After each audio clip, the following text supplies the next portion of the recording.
سلام ډاکټر صاحب، یو ورور تپوس کړی، نوم ته یوزر لیکلی دی. هغه وایي د تشو میچازو کې به تیزوالی څنګه راولو جی؟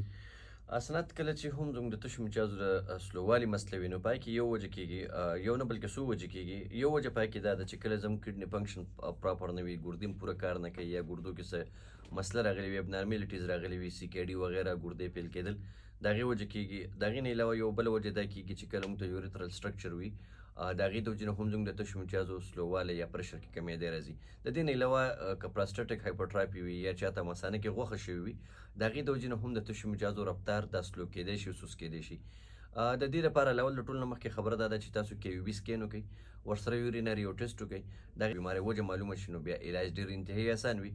خو بیا هم د تشو میچازو د سیوا کېدو لپاره 2 دوايان درته ښیم، که چاته څه وجه نه معلومیږي، وایي چې را دغسې پروسس ماته ګران دی، نو 2 دوايان د اول استعمال کړئ. یو ته بربیرس ویلګیرس کیو مونږ وایو، دا به 10 قطرې 3 ټایم په ناره استعمالوئ، په سکرین برته ښکاري. دویم میډیسن سټیپسګیریا 200 15 قطرې په دویمه ورځ باندې صرف او صرف په یو پیاله اوبو کې واچوئ او په نهر باندې دا هم استعمالولی شئ، که په مړۍ استعمالوئ او که په نهره، په دواړو صورت کې سټیپسګیریا استعمالیږي. خو بربیرس ویلګیرس کیو به په نهر ضرور استعمالوئ.